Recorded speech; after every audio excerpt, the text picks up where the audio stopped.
আচ্ছা, তুলির জন্য আমার এত খারাপ লাগছে কেন? তুলি তো শুধু আমার একজন বন্ধু। ওর জন্য তো বুকের ভেতর এত শূন্যতা লাগার কথা না।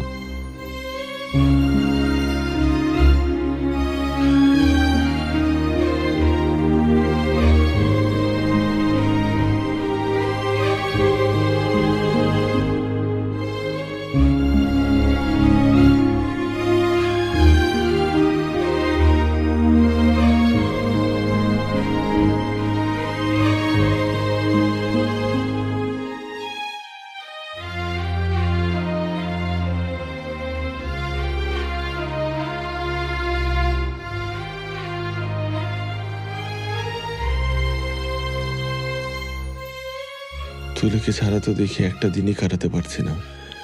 সারা জীবন কিভাবে কাটাবো?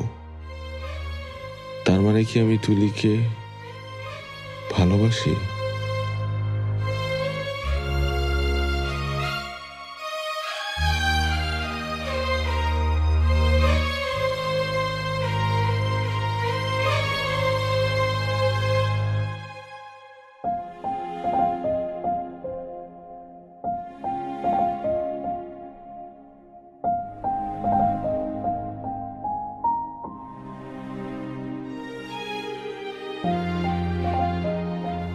হ্যালো, কিরে, আমি তোরে কতক্ষণ ধরে ফোন দিতেছি, আমার ফোনটা ধরিস না কেন?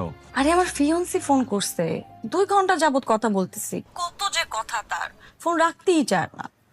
তাহলে আমি যে এখানে তোকে ফোন দিতেছি, তুই ফোনটা দেখিস নাই? ওর ফোনটা রেখে আমার ফোনটা তো ধরতে পারতি। সবসময় তো তাই করি, কিন্তু সবার ফোন কাটতে পারলে ওই ফোনটা কি কাটার কোনো উপায় আছে বল?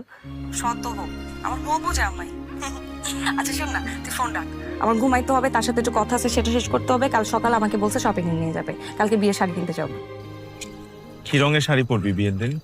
আম, ও বললো লাল রং, ও হয়তো লালটাই পছন্দ করে, এটা লাল বেনারসি পরবো। তোর কি রং পছন্দ? নীল।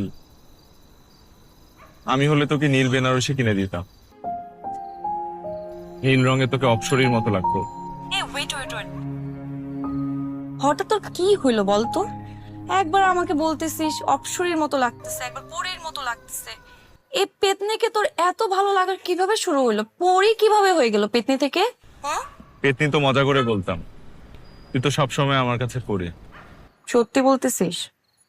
তো আগে কেন বলিস নাই? এটাই তো আমার অনেক বড় ভুল হয়ে গেছে রে। অনেক কথা সময় মতো বলতে পারি নাই। আচ্ছা রানা, সিরিয়াসলি বলতো তোর কি হইছে? তুই এভাবে কথা কেন বলতেছিস?